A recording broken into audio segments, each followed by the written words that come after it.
Welcome to the Growth Mindset Podcast. Success isn't a goal, it's a journey. I interview the most incredible humans to keep your mind optimized for growth. Hello and welcome to an episode of the Growth Mindset Podcast with your host Sam Harris, and my guest today is Nick Telson, who is a serial angel investor and previously co-founded Design My Night in 2010. Yeah, I'm really happy to now have you on the show. Delighted to be here. So you then went into marketing for a while. So do you feel like you actually learned a lot of useful skills that you then translated into Design My Night? Because certainly you clearly learned a lot about culture beforehand, which I figure must have been really useful. But I think a good thing about language degree and going abroad is understanding people rather than culture. So I think just getting to know different types of people and what makes people tick, I think is very interesting, but then be very useful for marketing. And then what we did at Design My Night. So that was the main thing I took from probably studies and year abroad into Design My Night. L'Oreal is a bit of a different beast. It's monstrously big. I don't think people realize how big L'Oreal is and how many brands it owns. It is a corporate giant. It's also a French company, which sounds silly, but the French have very distinct ways of doing business. And my bosses were French, and we went out to Paris a lot to present to those French bosses.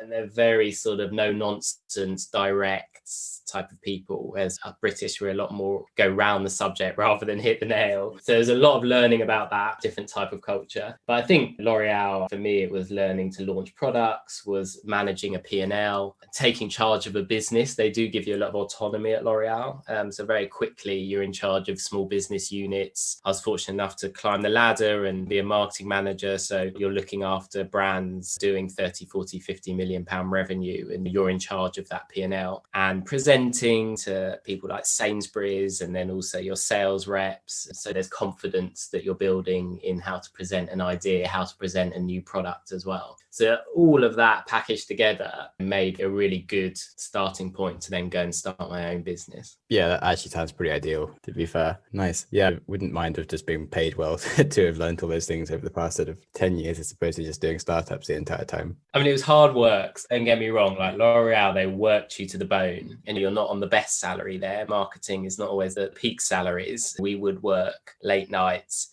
We would work weekends. You take your laptop home, old school, and work. So you learn a lot, but you also learn work ethic as well. And that's not necessarily the right work ethic, but I learned to work very, very hard there. Yeah, cool. So why did you then leave L'Oreal? Was it just the idea, or is it that you wanted to have the freedom to do your own things?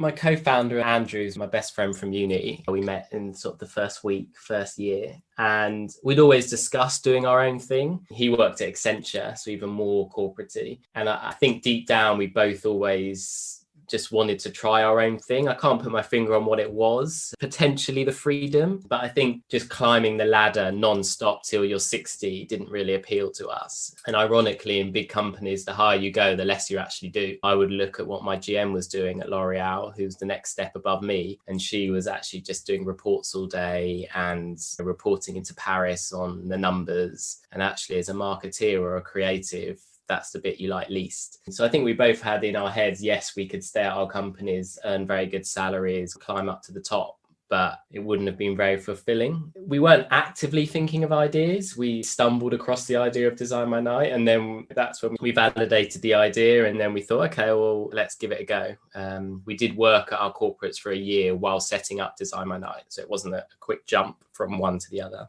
That's often the way from people in that sort of side of things and working things out. But it was like the very first actual business thing you'd ever tried then? You didn't do any kind of small side hustles as a younger person then? That was the first sort of proper go it alone. I'd always done bits and bobs, but this was the first sort of proper business. We thought, let's give it a go. So did you have other ideas that you sort of tested a little bit and then decided to kill? Or was that literally the first one that you're like, okay, this could be a good idea, and then started putting any kind of work into it?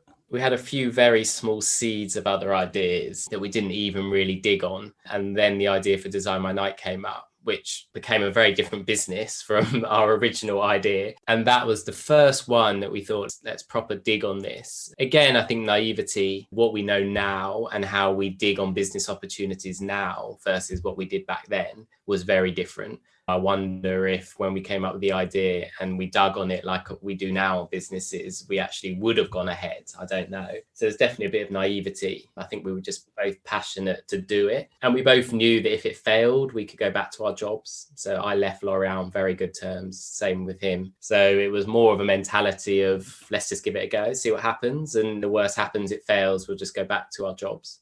Makes it easy to not be too worried.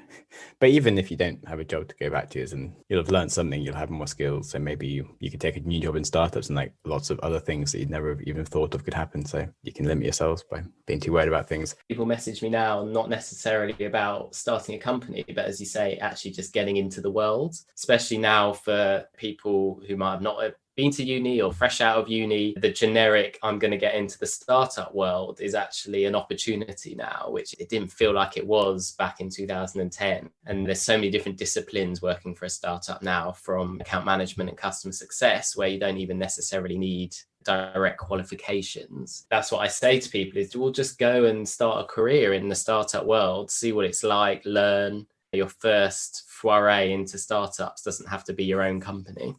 Yeah, definitely. So it certainly makes it a bit easier when someone else has more of the stress. Very good.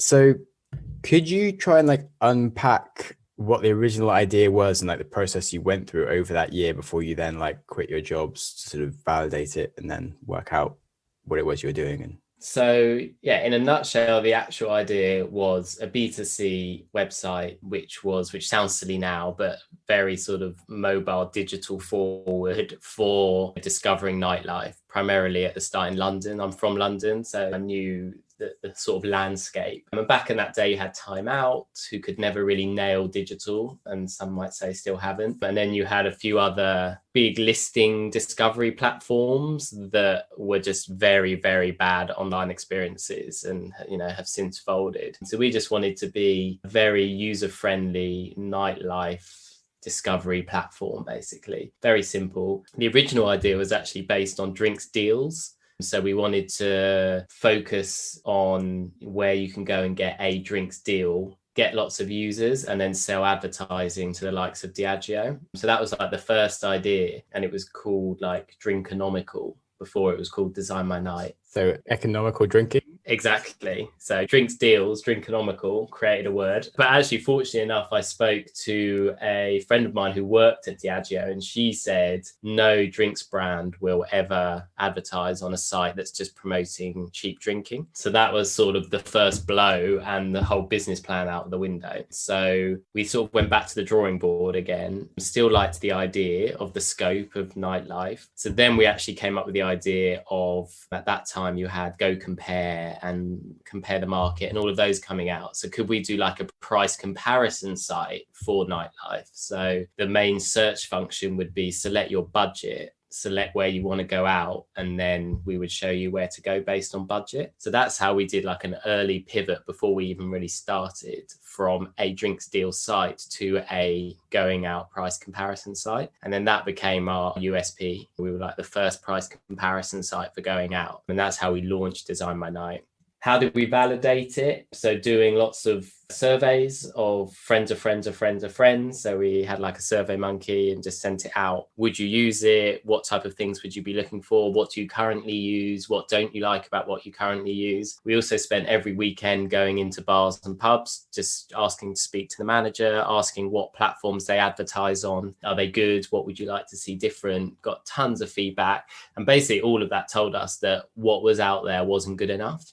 So that sort of gave us the confidence to then actually commit to it and go and build Design My Night.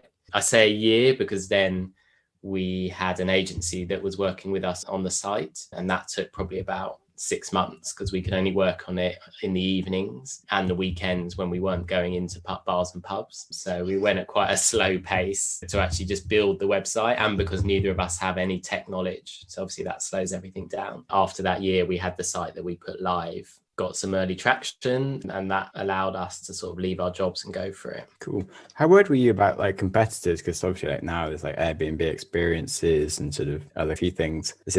Was it something that you kind of felt like, oh, if we don't do this now, we'll miss the opportunity? Or is it more just like interest? This will be cool to do? I don't think we thought we'd miss the opportunity. I think it was what was out then, which is 10 years ago, was very poor. So you had some really big competitors, but they just weren't doing it very well. So we knew that was the opportunity, that not to be scared of them, that we could actually just do it better. And so it proved. And silly things like really focusing on SEO. And what we did know was, using the Google keyword search tool, was that there were millions of people every month Googling where to go out in the UK, with all its different parameters: rooftop bars, basement bars, secret bars, best pubs, gastro pubs. So that shows you've got this captive market. And at the moment, they're all going to these subpar websites. So it was less worried about missing out on the opportunity and more, we've got this opportunity, we can disrupt what the people are doing, let's do it better. And then over the 10 years, lots of competitors came along, but came and went, most of them, because they didn't really have solid business plans, which we could see. You can't survive just being a discovery platform. Our pivot to software was sort of our golden ticket. So we saw all of these cooler websites come along over the 10 years, make a bit of a splash and then disappear. Once we'd embedded ourselves, we were pretty confident that we could become the leaders. At what point did you then go to investors then? So you had like a bit of traction, as in you sort of launched a website and had some friends using it. Did you then kind of grow it for a few years, like self-funded, or did you go straight to like angels? We grew it for about 20 months, self-funded. So we had interns and it was just us two doing everything. And we had an agency in India that was doing the dev work for us. So yeah, we grew that, focused on just making really good, useful changes to the website, speaking to users constantly. During that time, we also stumbled upon the booking model. So actually making a booking from our website into bars and pubs and restaurants. We were doing that all manually. So it would be like, make a booking on our website. It would come into Andrew and I. We would be phoning up the bars and pubs and booking people in 18 hours a day. Obviously, most bars are only open in the evening anyway to book people in. So we did that for 18 months. And then it was actually our mentor, who happened to also be the head of entrepreneurship at London Business School, who said, I think you guys should look into funding. He helped us put a plan together. And actually, when he saw the finished plan and what our vision was, he wanted to invest himself. And then he said, I know 6 other angels that I'm going to introduce you to, that we've all sort of invested together. If you impress them all, I think we can close the round just as this group. So we went round, met them all individually, presented the idea. It's disgusting when you look back what we presented and how we presented it.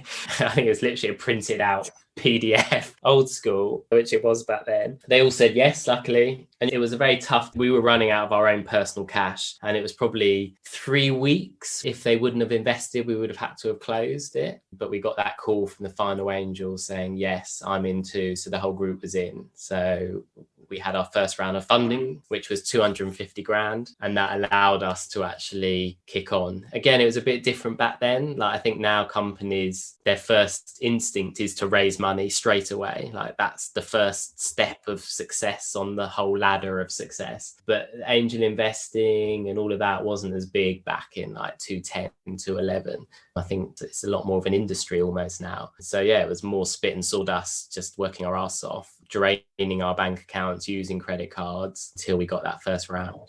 Cool. That's a pretty motivating, scary story. Nice. And I mean, it's sort of what all investors want you to have done in terms of sort of showing that you've got like skin in the game and spent time constantly speaking to users and manually doing things as much as possible and seeing that people really want it. So I guess you did have a really good business case despite it being in like a not ideal PDF printout. What they always said to us, and actually when we exited, we went for dinner, and what they actually said to us was, what we could see from you guys is you knew the industry inside out. You'd been in it for 2 years. You were speaking to owners of pubs and bars and restaurants. You were speaking to your users, your customers on the website. So while the original business plan that we presented to them, they weren't supremely confident about, they knew that we were the right founders to have the graft to do it, but also that we just knew the casual hospitality industry so well that we would stumble upon something that would become our exit, which is precisely what happened. So they were sort of backing us rather than the business at that time. That's really interesting. Thanks. Certainly on Techstars, they expect like half the companies to actually have a pivot during the program, but they just like invest in team and show that you kind of at least know the market and you got the passion for it, and rather than necessarily the idea completely. It's a fine balance. You don't want to be someone chasing bits of paper in the wind constantly as a founder, going after idea after idea after idea, but you've got to have self-awareness that there might be better opportunities. What did you have to like learn over the next few years, and sort of how did you change the business? So for us, our big pivot was from, let's call it media company, B2C website, to software. So again, from speaking to our close bar, restaurant, pub partners, when we were putting bookings manually into these places, we would often hear gripes from them about the software they used. So the ones people will probably know, OpenTable, Bookertable, etc. So these restaurant booking softwares, there's a lot. They're the two big boys, but I could list you 10 to 15 of booking software just in the restaurant industry. And they were just constantly griping about it. Andrew and I were like, oh, okay. Like we did with the B2C side, maybe there's some disruption we could do here, even though they're big boys we'll be up against. And it was actually one of our bar partners called Dirty Martini, who are bigger now. So I think they've got about 15 bars across the UK. Their marketing manager we were very close with. She actually said to us, I think you should look in the bar industry for a booking software. She said, we all use restaurant booking software in our bars, but they're just not fit for purpose, because a bar, you need a lot more flexibility than a restaurant. You know, a restaurant is a table of 2, a table of 4, a table of 6, whereas a bar is couches and sofas and a table that can stand 10 and seat 4 and all of that stuff. And you're constantly moving your bar around as well. So we thought, oh, okay, well, that's interesting. It could be a niche within the booking software market. So that's what we went after. And we worked probably for about 8 months with a couple of partners. So a bar group, a pub group, a restaurant group. And we actually said to them, if you were to build a booking software from scratch, what would you want in it? And they all gave us back scope documents. We had our own ideas too. From all of those, we built our booking software, which was called Collins. So that became our first sort of big play into software. What did we learn is it's a complete pivot in the business. So we went from a team which was mainly editorial and customer success to actually getting rid of half of that team and hiring in customer success for software, account management for software, sales for software, and obviously more tech, because we wanted to build everything in-house. So it was a complete pivot in terms of the makeup of the business and the focus of the business. But what was nice for us was it was all a flywheel of itself. So to be on our website, you had to use our software as a restaurant. So the more users we had on our website meant that more pubs wanted to use our software to be on our website. The more pubs, bars and restaurants we had using our software meant the better choice on Design My Night. The more choice, the better SEO, the more users, grow your user base. And it was just a flywheel of itself, basically. So it was a lovely synergy of what we'd already built, fueling the B2B side. And at that same time, we also decided to build a ticketing software. So you have Ticketmaster and Eventbrite and all of those. And the bar partners were listing their events on Design My Night and then linking out to Eventbrite or Ticketmaster or whoever. Again, hundreds of ticket suppliers out there. So we thought, well, we've already got them as customers. Why are we then linking out to these other bits of software? Let's build our own ticketing software. So at exactly the same time as we built the booking software, we also built a ticket software. That whole build was about 8 months to a year. We launched both in, I think, December 2013. So 3 years in was when we launched our software. Cool. Do you have like a lot of delays in the process? Was it like, yeah, we're coming out like June 2013 and then like, oh, maybe it'll be like August, etc.? Or was it like, yeah, December execution all went perfectly? It definitely didn't go perfectly, but we gave ourselves a lot of time. So we weren't making any promises to anyone about it, which helps. So we didn't really have any hard deadlines. We put the deadline on ourselves. The reason being, again, because we're just a glutton for punishment, that December's the busiest time for that industry. So we said to a few of our partners who we thank to this day, move over to our booking software in December. If it can stand up your Christmas period, then we're onto something good, even though this is only version 1. And the same for ticketing, you've got New Year's Eve. So as a ticketing partner, New Year's Eve is by far and away the busiest couple of nights. So we'd roughly said December to our partners, but hadn't told them to break their contracts with the other suppliers. Unfortunately enough, we launched with just two people in December just to try it. We probably had about 60 events using our ticketing platform. And that was how we launched it in December. It had a few glitches, but we were on hand 24 hours a day to make sure anything was fixed. Got through December, and then that set us up nicely to really go for it. Nice. I guess then what else would also be interesting is like just how you manage that like transition between sort of, did you have to fire people or like reskill people and like finding all the right team members for like technology if you weren't like a technology company? It seems like there's a lot of stuff you must have had to learn. Yeah, we did have to let go probably half of our editorial team, which was very tough, but they're the decisions we had to make. We wanted to run a very lean ship. We knew we didn't want to take too much funding. So those are tough decisions you have to make, unfortunately. Another bit of luck for us was Andrew, one of his best friends from home, was a developer at Google, an absolute genius front end, back end. And we'd earmarked him to be our CTO from day one, but he wasn't ready to make the jump early on. So we always said to him, well, when we get our first round of funding, we're going to come and get you, basically. And we used to meet in his Google office for lunch, for free lunches, pretty much 3 days a week, and just get him excited about what we were doing. For someone who loves developing, to actually come and build product and ship product weekly is probably more exciting. So we went and got him, who was our first hire, and we sort of put our faith in him to lead the tech.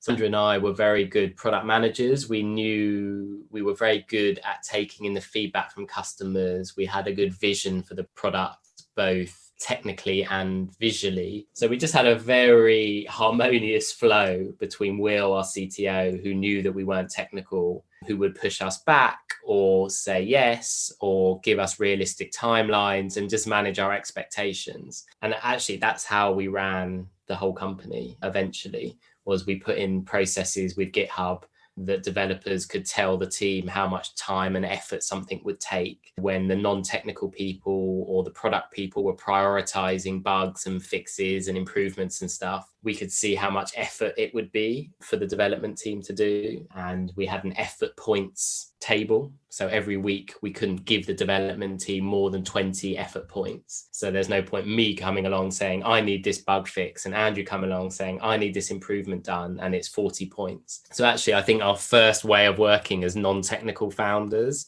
then influenced the whole company, where we had a pretty harmonious relationship between technical and non-technical. Yeah, it sounded like it went suspiciously too well almost.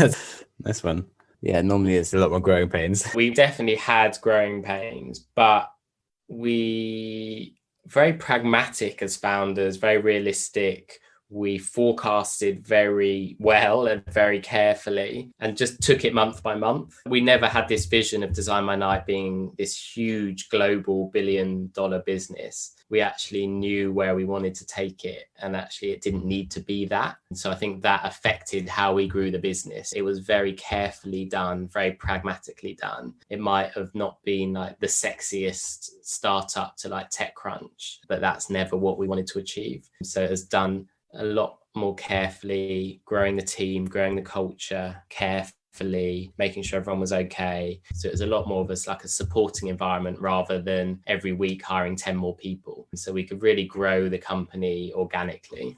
That's nice. I guess like the lessons that you sort of learned growing the team and how you sort of manage the company, if you were doing more of like a slower sort of managed process where you kind of were very much in control, like How did you do that? It was more that all of our staff knew Andrew and I. They knew us personally as people. It was an open plan office. We sat with everyone. We would make time to get to know everyone. And as part of that, they feel comfortable talking to you as a founder. So if they're not happy or if something can be improved, it was always an open door. And that sort of trust between the team and the founders, they knew they weren't going to be castigated for it or black marked. It was a very open approach. A few practical takeaways was every quarter we would do a sort of team all hands, but without Andrew and I there. And that was purely for the team to discuss what they were happy about, what they would like to see improved in the office and the culture. And then one person would feed that back to Andrew and I. We then went back very honestly. So we're like, okay, you want a apple-shaped sofa. Well, we don't think that's a great idea, but you want to do charity days or something. Yeah, that's a great idea. And we would literally go through each of their suggestions, be very honest on why we thought it was a good idea, why it's not. And then we reported back to the team on how we were going with all of those initiatives. So a lot of our great company initiatives actually came from the team. So I'd really recommend people to do that. We did a team lunch once a week, and people could not sit at their desk. If you wanted to sit at your desk and eat team lunch, you didn't get it. And Andrew and I made sure we talk with the team. It wasn't about work. So actually we're all there just getting to know each other. That was very successful for us. And of course, being a nightlife company, we got invited to lots of parties and stuff. So when you've got a young team, that's a great advantage. And we could all go out, let loose. Again, Andrew and I would be there. We would drink and let loose to a certain extent. But I think it's just your team seeing your human side and actually that we did genuinely care about the team. And then the team will respond in kind. That's really useful.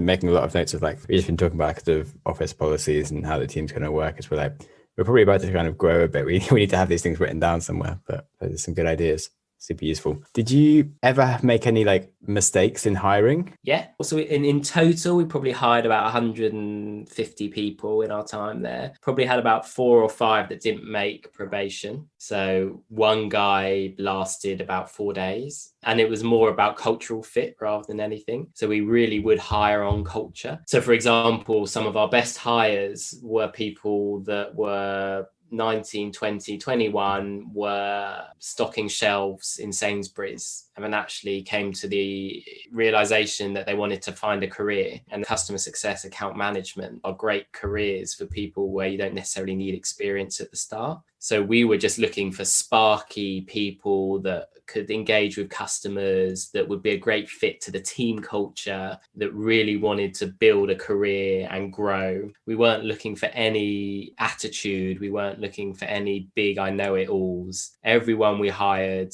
was relatively young, or this was their first job, and we wanted to sort of grow them at Design by Night. So we were really meticulous, and only until the last couple of years, Andrew and I would sign off every employee that we hired, whether it be early interviews or a final interview. And we often rejected people for company fit, even though we knew they had the skills. Tech's a bit different. Obviously, you need to have the skills. But having said that, one of our best developers, he was developing out of his bedroom for his dad's company, self-taught. He was like 22 when we hired him. Absolute genius, and went on to build some of our best tech. So you don't need to hire these people from Harvard that want 150 grand and they're like 23 years old. So it was just this policy of we're all in this together. We're going to muck in together. We're going to have a lot of fun together. And if you've got that mindset and that grit and that culture that Andrew and I had as well, then you'll fit in here and we'll make it work. If you show us that you want to make it work, we'll work hard to grow you at the company too.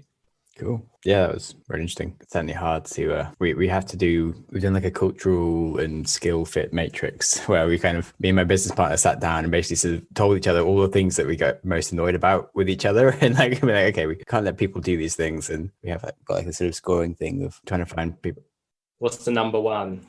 My one of thing was like being a bit slow on making decisions and being vague on things. And I think what I was saying about Jack, it was like an hour and a half conversation where like, oh, you're really terrible at this. And like, it was quite nice because we kind of learned a lot in the process. And also just trying to find people that have like some form of like rock starish characteristic that isn't maybe not something you'd always look for. But as long as someone has something they're bringing to the table, it's a bit different. It's kind of nice. I think for us, it was always just that they're going to fit in with everyone else. I think that's the most important part, that we don't want anyone coming with an attitude that they're better than anyone, because they wouldn't last 5 minutes with us, at least. That's certainly some of the things we put in there, like the strong opinions is okay, but like weakly held, that kind of thing, and like certainly like listens, and you kind of like, I mean, people say things, but then like I'll sort of have like small little ticks that sort of show that they're not. So like they're like, oh yeah, I'm super relaxed and things, but then on something else they'll shut you down, so you can't even ask a question. It would be weird if you could answer it and you're like, are you sure you're relaxed? Because I kind of feel like you're giving me this vibe of something else, and sort of like trying to pick up on the small signs that like don't actually come out in their words, kind of thing is kind of hard when you've only got like half an hour to interview someone. We just took on like a business partner. That was hard. It's probably the toughest thing, hiring the right people. I think you learn a knack of just reading people. Luckily, it's a skill I think I've got, is that I think I can read people pretty quickly, and taking into consideration they're in an interview, so they're going to be nervous, etc. But I can just see behind the person, and we're just looking for good, hardworking, friendly people. And actually, if you could tick those boxes, we knew we'd be able to mold you into a good Design by Night employee. It's a hard one though, because people are kind of different in their interviews, and trying to work out the people who are sort of introverted and shy but like actually are great, and then the people that are sort of like maybe more extroverted that maybe you don't want to just hire for people that are good at interviewing, and then there are other qualities you should be looking for. So I guess the main thing to talk about still is then the exit. Did you want to exit, or did someone just approach you? Like, how did the whole process come about, and what were the difficulties? It was all very planned, as the whole company was. So we, pretty early doors, Andrew and I sat down and discussed what valuation we would want to sell the company for, or would be happy to sell the company for, what sort of minimum base. When we say sell the company for, i.e. ourselves take away from the equity we had. We were pretty much aligned on that number, which was good. We then did research, and when we stumbled upon B2B SaaS, we knew that in hospitality and SaaS, you could get anywhere between like a 10 to 18 times multiple of your EBITDA. So as we were running a very lean company that only took 500,000 angel funding in our whole period, we got to profitability pretty quickly and ran a business at about 48% EBITDA. So we just basically modeled out by let's say end of 2016, if we can get to X EBITDA and we find the right buyer, we know we'll be able to sell it for Y. Is that Y enough for us? Yes. Okay, well, let's model the business and let's try and hit those realistic targets to get to that EBITDA figure. And actually, when the investors invested in us, they said, let's try and sell this company within 5 years, which was our plan as well. And we actually sold it like 5 years and like 10 days after they invested. So it was extremely planned. We engaged a broker in end of 2016 to sell the company. And from that engagement, it took about a year. So we sold it in November 2017. From engaging the broker and doing all the process of what an exit entails, it took a year for us to sell the company. Wow. That's less chaotic than I thought it might be. I was like, normally we had like a acquisition sort of scoping offer whilst on the program, and it's all been a bit like random. I definitely have no idea what I'm doing with the whole process, but that sounds quite organized. So you approached the company that helps you sell the business. So did you have to like sort out loads of documents for them, and then they sort of just went out to different people, kind of then just like pitch them for you, then you sort of just turn up? So yeah, it's a longer process than that. So we spent probably 4 months with our broker building the IM. So it's called, so your IM is basically your sales deck for an acquisition, which is about 100 slides long, everything to do with your business and where you want the business or where the business can go. So that was probably like 4 months work locked in with our broker. We also did a new financial model with our broker, but for them to be able to build a financial model, it means that they need to really understand the business. So a lot of it was their team and Andrew and I just pouring through the business, where we've come from, where we are now. These are all the different revenue lines. Design by Night was actually quite complicated as a business because we had a payment system, we had SaaS, we had the B2C. So we had lots of different sort of revenue streams. So we did that for 4 months. They then sent out what's called a teaser. So like 3 slides without naming the company to people that they think might be interested. So a hospitality software company that's doing this revenue, this EBIT, blah, blah, blah. And then you get a few interested parties. So Andrew and I would then have phone calls with their heads of M&A. And as that started to build up, the broker then goes to market properly. So puts a name on the deck and goes and speaks to a wider group of people that he thinks might buy the company. Loads of no's, not right for us, not the right company, not the right time. We probably ended up talking to about 8 heads of M&A. So that's like a 2-hour chat. Some were transatlantic and Asian, so it was over video call, just going through the business, basically, like a long interview about the business. Then about 5 took it to the next level, which was another meeting with the heads of M&A and some other people from their business. And then we got down to offer stage. So 3 put offers on the table of varying degrees of money and earnout periods and how long it would take to close, which was very important. And that's what our broker said to us, is a company might be offering you this, but offering you a 5-month close. And he was like, just be aware that within those 5 months, they can pull the plug at any time. So if a company is offering you a 1-month close versus a 5-month close, but less money, you should still take that into consideration. So with all the factors combined, we chose Access Group, who are a UK software company, a £1 billion actually software company. We liked the terms of the deal. They were going to be a very quick close. They were based just up the road from us. They wanted to keep the company as it was, keep our team. We negotiated the financials 3 or 4 times. And then, once we agreed a price, it was 2 months due diligence. So that's when you were talking about all the documents. So we had to have a data room and just basically fill that with everything. A lesson for people is to keep their finances in order as you go. So again, our finance manager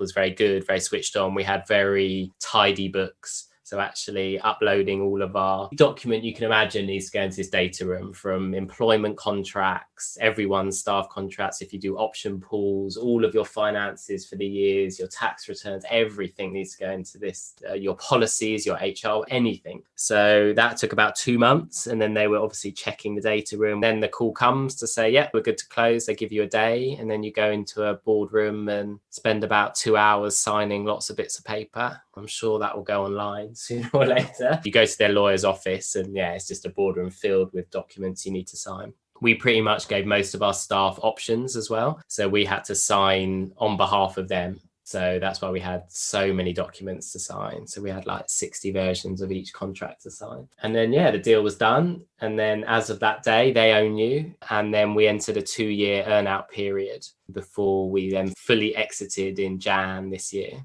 I must have felt great eventually. It's a really weird feeling. Like it's everything you want. So that's what you aspire to do. Well, most people, when you set up your company, and there's a very weird feeling about achieving your goal. It's a very strange feeling of, this is amazing. Obviously, we then had 2 more years, so couldn't get too carried away. Probably hit us more this year was what's next. When you achieve your goal, we're mid-30s. Yes, you can just dive straight back into it again if you want, but it's a weird personal journey on, okay, well, I've achieved this big life goal. What's sort of next for us? And it's a bit of a weird transition period to be in, especially when you obsess over your company for 10 years. It's a strange feeling.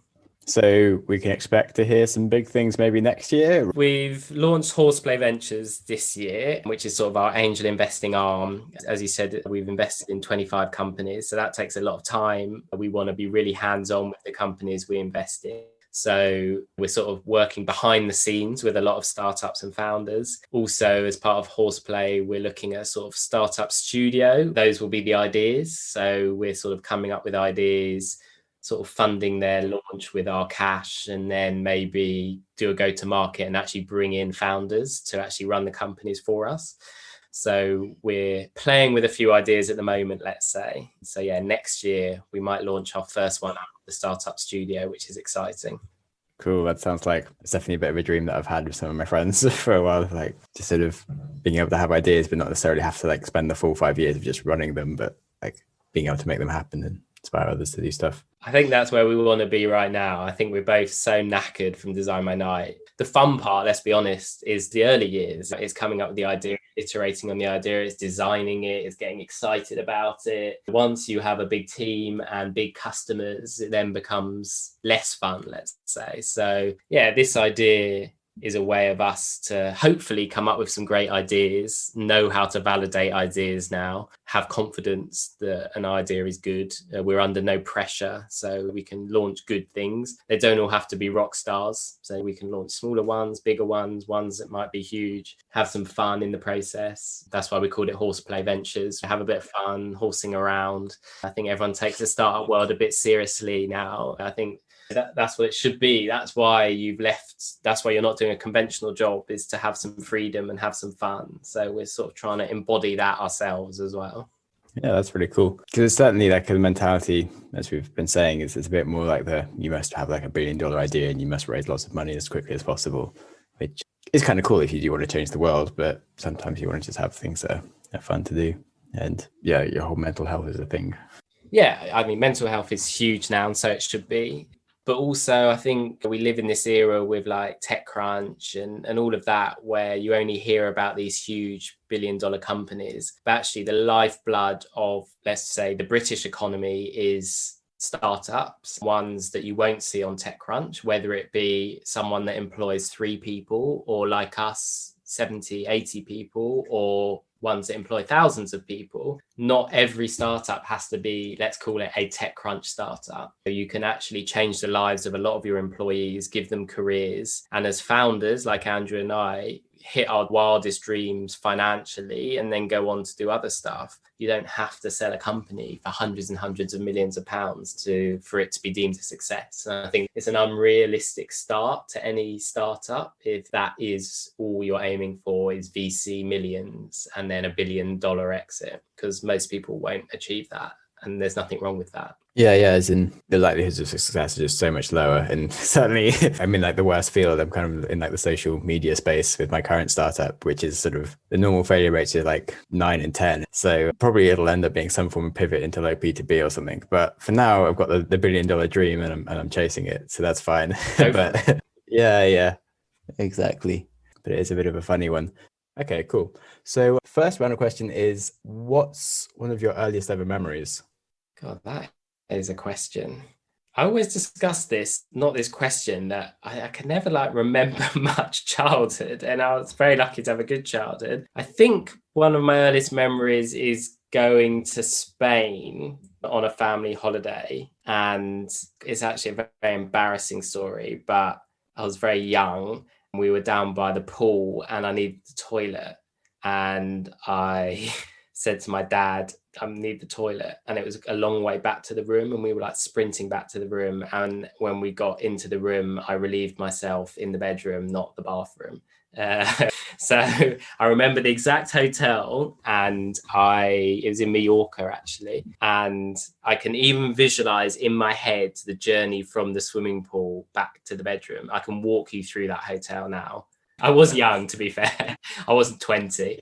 I remember like one time in class, I was like sort of a 6-year-old or something, and when you sort of have got out of the weeing phase, you think, and then like being in class and then sort of being like, crap, I really need the toilet. And sort of the teacher wouldn't listen to me. I had my hand up, like, trying to go, and then she finally sort of gets me like, Miss, I need to get to. Oh, I've already. It's too late now. I just sat there like, crap. Yeah, it wasn't good. Sad times. Okay, and then the other question is, what's one of the kindest things someone has done for you?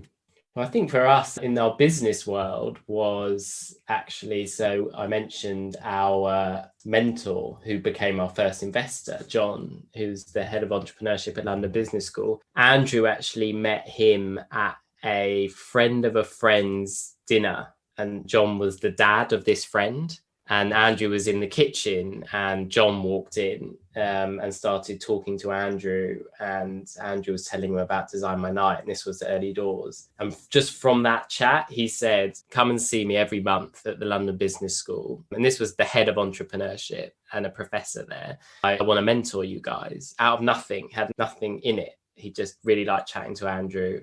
And we went and saw him literally every month or every 2 months. And he gave us like an hour of his time for nothing. And we just learned so much from him on that journey. He became our chairman, and we'll forever be indebted to him to take us under his wing for no gain. And then also he was a cracking chairman as well. So just that pure selflessness to offer advice and knowledge was beautiful. And that's something that we want to do now, which is part of Horseplay, is to help startups and founders as well, because we just really believe in the ecosystems. We want to help it where we can. Cool. Yeah, it's really great to hear that you sort of got so much out of like the angels, and have now you literally just gone straight into thing that sort of helped you so much. So big kudos on that. And thanks a lot for the podcast and all your advice that you've shared today. Thank you very much. Thoroughly enjoyed it. Cheers, Sam. Sure. So just to find you, it's like horseplayventures.vc. Horseplay.ventures. Horseplay.ventures, and Pitch Deck is the podcast. Great. Yeah. Find me on LinkedIn. It's the best place to try and find me personally. Yeah, me too lately. I just had to delete all my other social media. It's just like, yeah, I don't have any other social actually. The only social media I've got is not even a proper social media. I keep the private life to my private and then just do LinkedIn basically. That's good. Well, who knows? Maybe you'll start using Syncify and you'll have a slightly. Yeah, that'll be my second one. Yeah, cool. Launching properly. Thanks for listening to the show. If you have any questions, please reach out to me through the website at growthmindsetpodcast.com. I do love talking to listeners. You can support us on Patreon or by leaving a review on iTunes or telling a friend about us. But mostly, keep learning and keep growing.